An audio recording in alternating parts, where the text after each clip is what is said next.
අම්මලා අද උදේ තාත්තා කෙනෙක් පුත්තලමින් මට කියනවා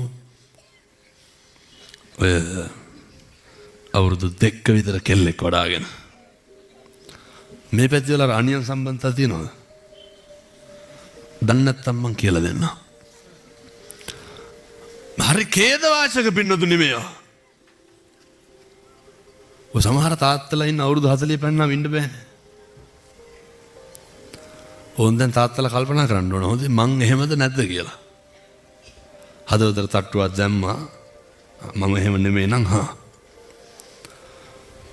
අර අවුරුදු 3ක විතර කෙල්ලෙක් වඩාගෙන ඇවිල්ලා තාත්තා කෙනෙක් කියනවා. හාමුදුරනේ අම්මා දාලා ගියාලු. කවුද දුක් විඳින්නේ දැන්?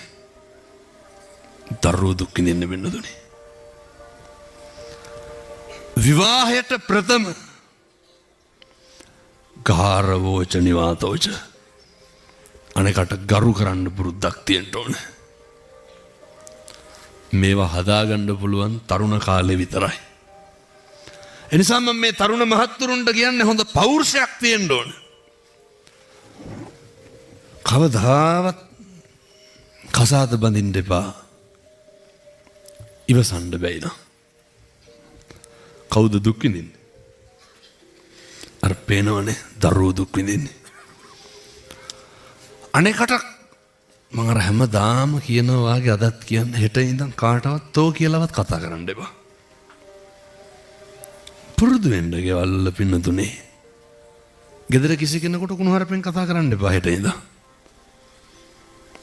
මේකේ මේ පොළොවේ ගහනවනේ බඩු මුට්ටු සේරම. එන්න වීරයෝ වාගේ තාත්තලා ගෙවල් වල හැසිරෙන්නේ. අම්මයි තාත්තයි බුදුහාමුදුරුවෝ දේශනා කරන්නේ ඉතින් මගෙන් පස්සේ කවුද ඉන්නේ? බුද්ධෝවිය මාතා බුද්ධෝවිය පිතා මගෙන් පස්සේ කවුද ඉන්නේ? මේ ලෝකේ ශ්‍රේෂ්ඨ කියලා දෙන්නෙක් ඉන්නෝ නම් අම්මයි තාත්තයි. එච්චර විශිෂ්ටයි ඒ පදවිය. මව් පදවිය පිය පදවිය හරි ශ්‍රේෂ්ඨයි. ඒවා කෙලස ගන්න එපා. අපිට ඒ විවාහ ජීවිතේ හරි හොඳට ගෙවන්න. ඒකේ ආభాෂයෙන් තමයි දරුවන්ගේ අනාගතේ යහපත් අයහපත්ද කියන එක තීරණය වෙන්නේ. මෙතන ඉන්න අම්මලා බහුතරයෙන් ඇහුවොත් කියයි හාමුදුරනේ කරන්න දෙයක් නැතිකමට ඉන්නේ කියලා. එහෙම ඉන්නෝ. සමහරව ඉන්න දරුවෝ හින්දා ඉන්නෝ. මරණ කම්ම ඔය දුක විඳින්නද වෙන්නතුනේ. මරණ කම්ම ඔය විදිහට කනගාටු වෙන්නද? දැන් මතවයි හාමුදුරනේ මොකද්ද මේකට විසඳුම? විසඳුමක් තියෙනවා. ඔය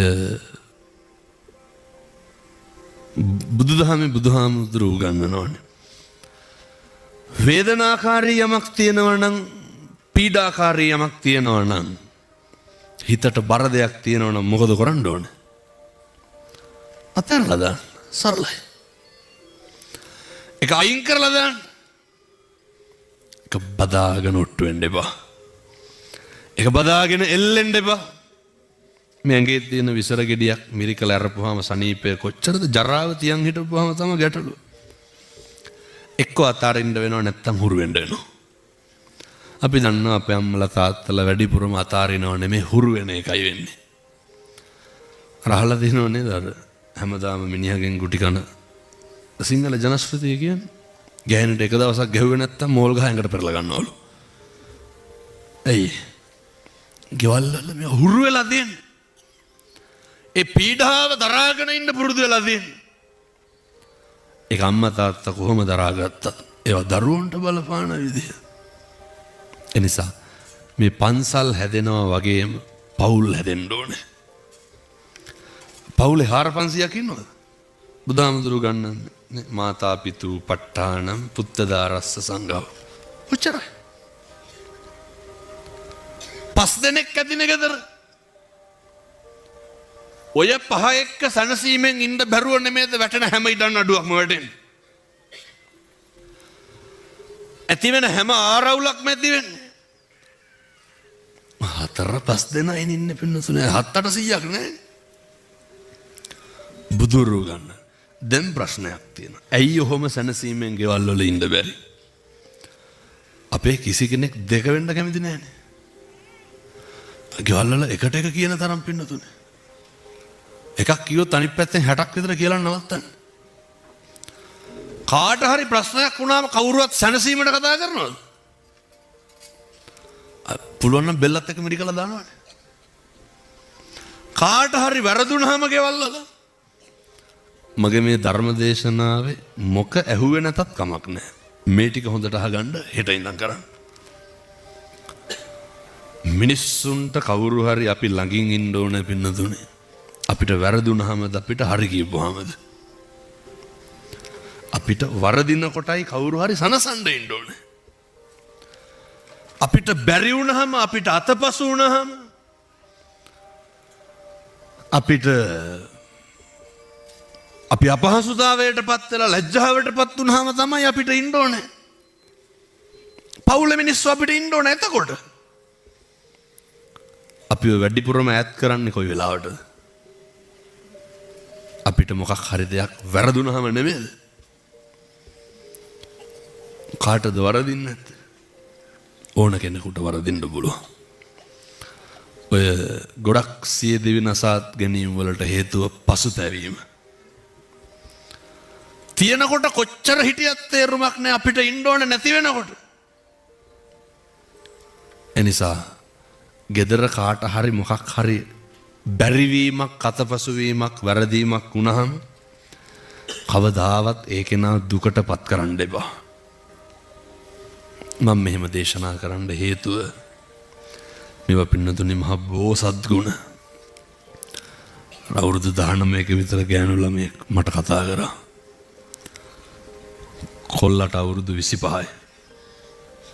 ඒ කොල්ලගෙන් අර කෙල්ලට බබෙක් හම්බෙන්න. කෙල්ල කියනවා හාමුදුරනේ කොල්ලා කියනවලු බඳින්න බෑ කියලා. ඒ අසරණකම කෙල්ලගේ. කෙල්ලමෙන් අහනවා හාමුදුරනේ මොකද කරන්නේ මන් දැන්? වෙනදුනේ අවුරුදු 19 කෙල්ලෙක් බඩක් උස්සගෙන කොහොමද ඉන්නේ කවුරුවත් නැතුව? සමහරුන්ට මේවා හරි විහිළු. මං ඇහුවා ගෙදරට කිව්වේ නැද්ද? හාමුදුරනේ මරයි කිව්වා ගෙදරට කිව්වා. බලන්න. ඕන කෙනෙකුට වරදින්න පුළුවන් පින්නතුනේ. කෙල්ලමට කියනවා හාමුදුරනේ ජීවිතේ නැති කරගන්න හිතනවලු. මම මොකද්ද දෙන උත්තරේ? අර බඩේ ඉන්න දරුවා නැති කරන්න කියන්නද?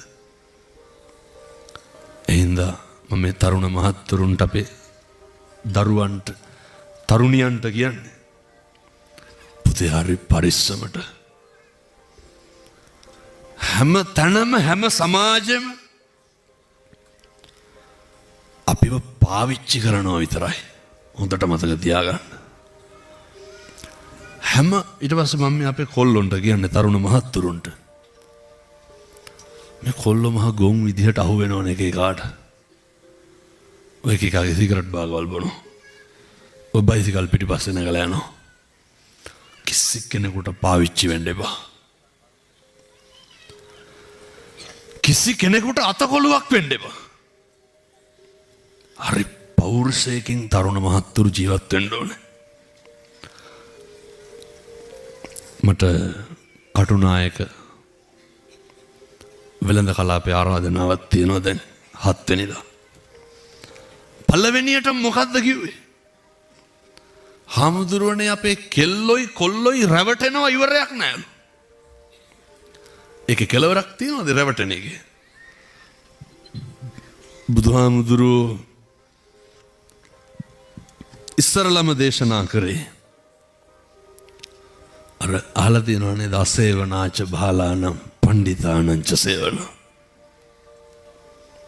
හෙට ඉඳන්වත් පුරුදු වෙන්න අසත්පුරුෂෝ කවුද කියලා අඳුරගන්න. ඔක ඉතින් අය මරණකම් හොයාගන්න බෑ. හෙට ඉඳන්වත් පුරුදු වෙන්න ඇසුරු කරන්න ඕන කවුද කියලා හොයාගන්න. මම අපේ තරුණයන්ටයි තරුණියන්ටයි සත්පුරුෂයන්ට කියන්නේ රැවටෙන්න නම් එපා. කවුරු හරි රැවටිලා ඉන්නවනම් ඒක නා රවට්ටන්නත් එපා. හොඳට මතක තියාගන්න. ඕව හරි පව් වැඩ පින්නතුනේ. කිසි කෙනෙක් අනිසි ලෙස පාවිච්චි කරන්න එපා. ඔය ගම්වල සමහරු ඉන්නවා දන්න කාලේ ඉඳන් පොල්ලතුවල වැඩනේ. අර පොල්ලත් එපොරත් මොකද කරන්නේ? බා ගන්නවා වගේ කරන්නේ. මේ පැතිවල එහෙම නැතුව සමහරට. දියුණුවක් නැහැ. අපූර්වට පින්නතුනේ ඔය මේ පැතිවල පොල්ලෙලි ගහනවා. පොල්ලෙලි ගහන මිනිස්සු බලන්නකො. බොනවට වඩා වෙන මොනවද කරන්නේ? මම මේ අම්මලාට තාත්තලාට බොහොම කරුණාවෙන් කියන්නේ. දවසට රුපියල් 4500ක 5000ක පොල්ලෙලි ගහනවා. කොහොම හරි ඉතින් පුළුවන් නම් 5000න් බොනවා. සිහි නැති වෙනකන් 4000ක විතර බොනවා. එච්චරනේ කරන්නේ. අර පොල් ගොඩේ අයිතිකාරයා මොකද කරන්නේ? බඩු පිටයයි කියලා වැඩිපුර උපදෙස් දෙන්න යන්නේ නැහැ. දැන් බෝතලයක් ගෙනල්ලා දීපන් කිව්වොත් ගෙනල්ලා දෙනවා. පින්නතුනේ හෙනයක්වත් නැහැ පහෝදා උදේ නැගිටලා වැට්ට යනවනේ. එක හුස්මට පොල්ලෙලි ගහනවා රක්කු බෝතලේ ගන්න හොයාගන්න. කන්නේ නේ? මොකද්ද මේ ගෙවන ජීවිතේ? එනිසා මං කියන්නේ හරි පව් වැඩෝවා. කිසි කෙනෙක් පාවිච්චි කරන්න එපා. හිතකින්වත් වචනකින්වත් කිසි කෙනෙක් රවට්ටන්න එපා. ඒවා පින්නතුනි අපිට ආපිට කරගෙනවා. ඕව අපිට සංසාරේ කවදා කොයි මොහොතේ කොයි වෙලේ හරි ගෙවන්න වෙනවා. ඔය අම්මගේ තාත්තගේ ඉඩකඩම් එහෙම ලියාගත්තාම දරුවා පුදුම විදිහට අතෑරලා දානවනේ. කවදාවත් එහෙම කරන්න එපා පින්නතුනේ. තව කාරණයක් කියන්න ඕනේ. මේවා හෙට ඉඳන් මට මේ බණ කියන්න වෙලාවක් නැහැ. දැන් පැයක් ඉවරයි. හෙට ඉඳන් පුරුදු වෙන්න. කිසිම හේතුවකට කිසි කෙනෙක් අවතක්සේරු කරන්න එපා. ඔය ලොකුයි පොඩි කියලා දෙයක් මේකේ නැහැ. මේක එහෙම ලොකු කුඩා ભેදයක් තියෙනවද? ඔය හරියට තියෙනවනේ මේ පැතිවල ඔය කුලමල ප්‍රශ්න තියෙනවද නැහැ? මං ඉතින් ඒකත් කියලාම දාන්නම් එහෙනම්. ඔය මට මොනා කිව්වත් කමන්නේ මම මේ කියනවා. ඒක ඔයත්තන්ගේ යහපතට කියන්නේ. දොඩවන්නේ එහෙම නන්නේ පුරාජය නෝදේ. මාන්නකාරව මුහුන් වෙලා දුපදින්. අහලා දෙන අතිමාන්නෝ කුකුරු මාන්නකාරව කවුරු වෙලා දුපදින්? බල්ලෝ වෙලා. ඕන් දැන් මතක නැති අපේ ගමේ අහවලා බල්ලෙක් කියලා උපදින්නේ කියලා. මාන්නකාරයන්ට chance නැහැ. මිනිසත් භවයේ ලැබුවෙම මේවා ටික නැති කරගෙන පින්නතුනේ සත්‍ය අවබෝධ කරගන්න යන ගමනට උදව් කරගන්න. අද හැන්දෑවේ ඉඳන්වත් මම මේ කියන ඒවා ටික කරන්න. අර නපරෝ පරං නිකුබ්බේත නාති මඤ්ඤේත කත්ත චිනං කංචේ. කිසිවෙක් කිසිවෙකුට වෛර නොකරේවා. කිසිවෙක් කිසිවෙකුට නින්දා නොකරේවා. පුළුවන් නම් අද නිදා ගන්න ගිහිල්ලා මේක මතක් කරන්න ඕනේ. පැත්තන්ගේ හිතවල හතුරු නැද්ද? පොඩි කාලේ ඉඳන් හතුරු නැත්තම් පවුල් වල මිනිස්සු ගැන සිහිපත් කරන්න ඕන. අපේ දරුවෙක් විභාගයකින්ම පාස් වෙනවට කැමති නැහැ. සියලු දෙනාටම හැමදාම මෛත්‍රී කරන්න. එහෙම හැම කෙනෙකුට මෛත්‍රී කරන්න පුළුවන් එකම ආත්මය මොකද්ද? පිනතුනේ මනුෂ්‍යාත්භාවය. මේක මගෑරුණොත් එහෙම ආයෙ කරන්න එකක් නැහැ.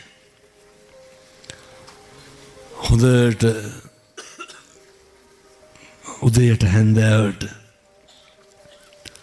මේවා අපේ තරුණ මහත්තුරු කරන්න ඕන දේවල්. ඔය ගොඩාක් පැතිවල තරුණයෝ පුරුදු වෙලා ඉන්නවා. දැන් හරියට ඒවා කරනවා. ජීවිතේ හොඳට බුද්ධවත කරන්න. ඔය තියෙන මුස්පෙන්තු ගතිය අනම්මනම් සේරම හේදිලා යන්න මොකද කරන්න ඕන? හොඳට බුද්ධවත කරන්න. මේක පුළුවන් නම් ඔය මේක අපේ තාත්තලා පටන් ගන්න හෙට ඉඳන්. අපේ තරුණ මහත්තුන් මේක අද ඉඳන් පටන් ගන්න. ඔය මම අර හැමතැනම කියන්නේ උදේට බුදුහාමුදුරුවන්ට පැම් පූජාව තියන්න කියලා. මේක තියන්න. හැමදාම උදේට බුදුහාමුදුරුවන්ට බුද්ධ පූජාවට පැන් ටික තියන්න. ඕක මහ දෙයක් නෙමෙයි. පොඩි වීදුරුවක් අරගෙන වතුර ටිකක් දාලා බුදුහාමුදුරුවන්ට පූජා කරන්න ඔච්චරයි. ඕකට පැය කීයක් යනවා? ඔකට විනාඩි 2ක් විතර යන්නේ. ඇයි ඔය කරන්නේ නැත්? හෙට ඉඳන් කරන්න ඕනද? මම කියනවට කරන්න ඕ. කිරීතුරුවා වගේ හරියනවා. මේ ලෝකේ පුද්ගලික වශයෙන් දන් දීලා ඉහළම ආනිසංස ලබන්න පුළුවන් උත්තමයා කවුද? බුදුහාමුදුරුවෝ වෙනතුනේ. සතර වරන් දෙවිවරු බලාගෙන ඉන්නේ. කවුද මේ උදේ පාන්දර පැම් පූජාව කරන උත්තමයා කියලා? සමහර අම්මලා කතා කරලා කියනවා හාමුදුරුවනේ විශ්මිතයි හිතාගන්න බෑලු. සමහර තරුණයෝ කියනවා හාමුදුරුවනේ සිගරට් එකක් බොනකොටත් මහ මොකදෝ වගේලු දැන්. ඇයි ඒ? මම මේ අපේ තරුණ මහත්තුරුන්ට කියන්නේ මේ කොල්ලෝ පොඩියෝ හරියට ඔය පෙතිහෙම් බොනවනේ. ඉස්කෝලේ යන ළමයි අවුරුදු 17 18 මට නම් පින්නතුනේ යකුත් නගිනවා වෙලාවකට. ඇයි මේ පොඩි කොල්ලෝනේ අල්ලපු ගෙදරින් සල්ලි ඉල්ලලා අම්මලා පන්ති ගාස්තු දෙන්නේ කාඩ් එක ගන්න. මේ අර කොහෙවත් යන්නේ උන්ට ඒ සල්ලි අරගෙන ගිහලා කඹරනවනේ. ඔය පොඩි කොල්ලොන්ගේ සාක්කුවල දැන් බැලුවා දුංගල පොලුවක් හරි තියෙනවා. එච්චරටම බැහැ වෙලා ඉන්නේ. හරි කේද වාචකයක් පින්නතුනේ මේක. ගම්වල තරුණයෝ එක්කහුව වෙන්න ඕන. මේවා පොලිසියටම කරන්න පුළුවන් දේවල් නෙමෙයි. පොඩි පණිවිඩයක් දෙන්නද? ඔය ගම්වල ඉන්නව නේද රැකියාවක් විදියට 119 ගහන මිනිස්සු. ඒ මිනිස්සු අර හැම එකකටම 119 ගහනවා. අරුන්ට බයයි ගුටි ගන්න වෙනවනේ. ගම්වල තරුණයෝ එක්කහුව වෙන්න ඕනේ. එන්න දෙන්න එපා හතර හීමාවටවත් පෙති විකුණෙකුට. කොල්ලෝ දන්නවනේ මේව. නොදන්නවා වගේ ඉන්නේ. අහිංසක අම්මගේ තාත්තගේ දරුවෝ. අපේ ශාසනය රැකගන්න ඉන්න ළමයි. පින්නතුනේ ජාතියේ බල කණු ළමයි. උන් කුඩු ගහනවා. අයිස් ගහනවා. පෙති බොනවා. මොනවාද නොකරන්නේ? වදිනවා නම් කරන්ට් එක හරි කමන්නේ නැහැ කියන තැන ඉන්නේ. මේ පොඩි ළමයි තාත්තලා රක්කු බොනවා. අම්මලාගේ පිළිවෙලක් නැහැ. මේක කොහෙන්ද හදන්න පටන් ගන්නෙ? තරුණ මහත්තුරුන්ට ලොකු වගකීමක් තියෙනවා. මම මේ කියන්නේ හෙට ඉඳන් තඩි ගහන්න කියලා නෙමෙයි ඔය කරන්නේ උන්ට හොඳේ. ඒව නවත්තන්න තරුණයන්ට පුළුවන්. සමහර විකුණන කොල්ලෝ කතා කරලා කියනවා හාමුදුරනේ ඕම් මන් නැවතුවා කියලා. මේ විකුණන තරුණයෝ මෙහෙ නෙමෙයි පින්නතුනේ මොරටුවේ මට්ටක්කුලේ මාලිගාවත්තේ කතා කරලා කියනවා මම දැන් විකුණන්නේ නැහැ කියලා. මං අහන ඉතින් නඩුවලට එහෙම සල්ලි කොහෙන්ද කියලා. හිරේ ගියත් කමන්නේ තව කී දෙනෙක් බේරෙයිද කියලා කිව්වා. බලන්න. විකුණන කොල්ලෙක් මේ කියන්නේ. ඊළඟ නඩුවාරයට සල්ලි නැහැ. කොල්ලා කියනවා හාමුදුරුවනේ හිරේ ගියත් කමන්නේ ඉතුරු ටික බේරෙයිලු. ඔහොම හිතුවොත් මොකද වෙන්නේ? මේ ගම්වල කොල්ලෝ ඉන්න කොල්ලෝ කියන බීඩියක් නැත්තම් උදේට වැසිකිලියන්නේ නැලු. මේ පොඩි පැටව බීඩි බොන්න ලජනද? බීඩි කුයිලා යන්න බෑ. මං ගුලි කනවා. දැන් බැලුවත් හකේ තියාගෙන ඉති ගුලි කැල්ල. ගිලින්නේ එහෙම නැහැ හදිසියට. ඔක දෙපැත්තට කරන්න ගිහිල්ලා. මේ අම්මා තාත්තා දන්නව දරුවෝ එහෙම කරනවා කියලා. ඒ මිනිස්සු පව් පුදුම විදිහට විඳවනවා. මන්නම් කියන්නේ කොල්ලෙක් වුණාමනේ හොඳ ක්වොලිටි එකක් තියෙන්න ඕනේ කොල්ලොන්ට. නේ චේන් එකක් බ්‍රේස්ලට් එකක් තියෙන්න ඕනේ. ගයක් දොරක් හදන හීනයක් තියෙන්න ඕනේ. කුලී වැඩක් හරි කමක් නැහැ නම්බුකාර විදිහට කරන්න පුළුවන් වෙන්න ඕනේ. දැන් ඉන්න කොල්ලොන්ට හිටගෙන ඉන්න බෑනේ. රස්සාවට ගියපු ගමන් කරගෙන පුටු යවන්නේ. මේ එක තමයි කණ්ඩ බොන්නත් හයියක් හත්තියක් නැහැ. තරුණ මහත්තුරු එහෙම වෙලා බෑ. හොඳට ඔරොත්තු දෙන තරුණයෝ ඉන්න ඕනද? ඔය දැන් ඉන්න කොල්ලෙකුට ගුටි කන්නවත් බෑනේ. ගහුවොත් එහෙම දෙකට ගන්නවා. දෙපැත්තෙන් අම්බරිය කියලා කෝටු කැලිය වගේ ගාල් තියෙන. ඇයි ඒ? උන්ගේ හකු පුරවලා දුංගල ගොඩු. මේ පොඩි ළමයිනේ අපේ. එනිසා ආදරණීය පින්වත් දරුවන්ට කියන්නේ ඕවන් නවත්තන්න පුතේ. ඒවා අයින්ම කරලා දාන්න. සාක්කුවේ තියෙන දුම්කල පළුවේ ඉඳන් විසිකලා දාන්න. එක පෙත්තක්වත් බොන්න එපාය.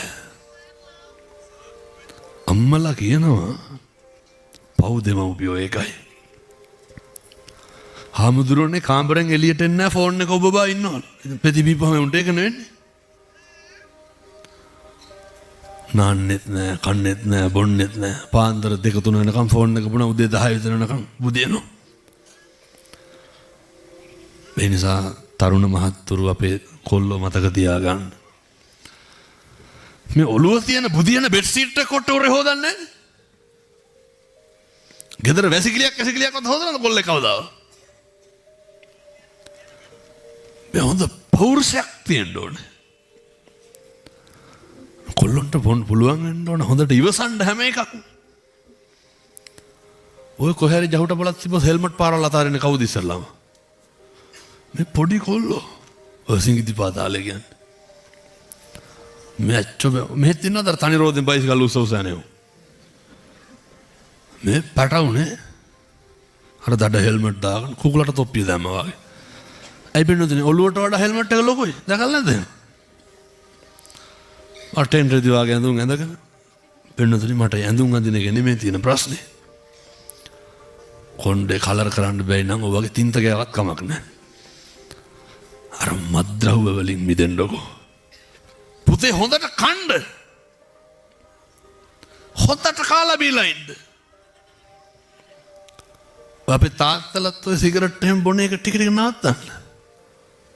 ඕකට පුළුවන් නම් බිත්තරයක් කඩලා බොන්න. මං කියන්නේ ඇඟට හරි දිනවනේ බෙන්න දුන්නේ. ඔරොත්තු හරි දෙනවනේ. නිසා තරුණ පරපුර මේ මද්ද්‍රව්‍ය උදරෙන් අපි බේර ගන්න ඕනේ. ගම්වල සමහර කොල්ලෝ මම ඉතින් මේ අමුතුවෙන් ඇත්තන්ට කියන්න අවශ්‍ය නැහැ. අපේ අම්මලා තාත්තලා මේ දුක විඳිනවා මේ දුක දන්නවා. අවසාන යෝජනාව අම්මා තාත්තා එක්ක හරි ආදරෙන් ඉන්න පුතේ. හරි ලෙන්ගතුව ඉන්න. සහෝදරයා සහෝදරිය එක්ක හරි ලෙන්ගතුව ජීවත් වෙන්න ගෙවල් වල. නේ අර මගේ අම්මේ මගේ තාත්තේ කියාගෙන ඉන්න. අම්මලා තාත්තලාත් හැබැයි පුරුදු වෙන්න ඕනේ. ඔය සමහර අම්මලා ඉන්නවා කොල්ලා සිගරට් එකක් බීලාවත් කියන්නේ කුඩු විකුණනවා කියලා. ඒ අම්මලා දන්නේ නැහැ අර දුම්කල කුඩු මොනවාද කියලා. හොඳලා කියන්නේ ගංජා කුඩු කියලා. එහෙනම් ඔය දරුවෝ හොඳ කරන්න යන්නත් එපා දරුවෝ පෙලන්න යන්නත් එපා. ඔය හොදන්න අනවශ්‍ය විදිහට දරුවෝ හොඳේ. අනවශ්‍ය විදිහට පෙලන්න යන්නත් එපා. ඒ දරුවන්ගේ ආත්ම ගෞරවය රැකගෙන හරි අභිමානයෙන් ඉන්න. මට ෂුවර් පින්නතුනි අර පිරිකර යන උඩු බද්දාව දිහාට මම බලන්නකෝ. අතගස්සන්න. ඔය ගෙවල් දොරවල් වල නම අර යන දිහා බල්ලා කිව්ව එච්චර යන්න ගේට්ටු ගාව ඉන්නවා ඇති. හරි සතුටින් සහයෝගයෙන් ඉන්න. කාත් එක්කද? අම්මයි තාත්තයි දරුවෝයි මෙහෙම හිටපුවාම තමයි මේක ලස්සන වෙන්නේ බින්නතුනේ. ඊට පස්සේ මේ ගම්මාන පිටින් හැඩ ගැහෙන්න පටන් ගන්නවා. අපේ තරුණ මහත්තුරු පුළුවන් නම් අද හෙටම අර ගෙදර සමම්පිච්ච මල් පැලයක්වත් හිටවන්න කවුරු වෙනුවෙන්ද? බුදුහාමුදුරුවෝ වෙනුවෙන්. පිපෙන මලක් ගානේ මොනවාද මතක් වෙන්නේ? පින්නතුනේ බුදුන් වැන්දා වගේ. එතකොට ඇයි මම මේක හිටවන්නේ බුදුහාමුදුරුවෝ වෙනුවෙන්. හිත හැදෙනවා පින්නතුනේ. හිත නිමෙනවා. ඔය බල්ලට පූසට කෑම ටික දෙන්න පුරුදු වෙන්න. හරි කරුණාවෙන් දෙන්න. ඔය නේ බීඩියක් සිගරට් එකක් බොන සල්ලි වලින් අපේ පොඩි දරුවෝ පුරුදු වෙන්න. ඔය සතෙකුට යෝගට් එකක් එහෙම අරගෙන දෙන්න පාරේ ඉන්න සතෙකුට පුදුම විදිහට ජීවිතේ පිං පිරෙනවා. පුදුම විදිහට ජීවිතේ කුසල එක්ක වෙනවා. ඔය එක කිරියත්ත කෙනෙක් මං ගිහිල්ලා දැන් ස්තූපේ ඉන්නවා. හොඳ එකපාර මට කිව්වා හාමුදුරුවෝ කෑ ගහන්න එපා කියලා. බලනකොට හෙන පතගල් භාගයක් අතේ තියාගෙන බල්ලෙක් කනුවට චූ කරනවා. බල්ලට ගහන්න එපා කියලා අයියේ. ගසලා එලවනෝ නේද අපුවා. අපූරුවට ගෙදර බල්ලට බත් දාලා බලාගෙන ඉන්නවා පිට බල්ල වෙලා කනවාද කියලා. આવොත් එහෙම ගහනවා. හම්බ කරගෙන කන්න බැරි හින්දා තමයි හොයාගෙන කන්නේ. කවදාවත් කිසිම සතෙකුට හිංසා කරන්න එපා. පුරුදු වෙන්න. ඒ සත්තු වෙලා ඉපදිලා තියන්නේ ඇයි? මේ පැති වල පන්සල් වලට බල්ල පූසෝ ගෙනල්ලා දානවද නැහැ? නැතු ඇති. මෙහි හොඳයි. අරක්කුත් නැහැ, ගංජාත් නැහැ, බල්ලෝ ගිහින් දාන්නෙත් නැහැ.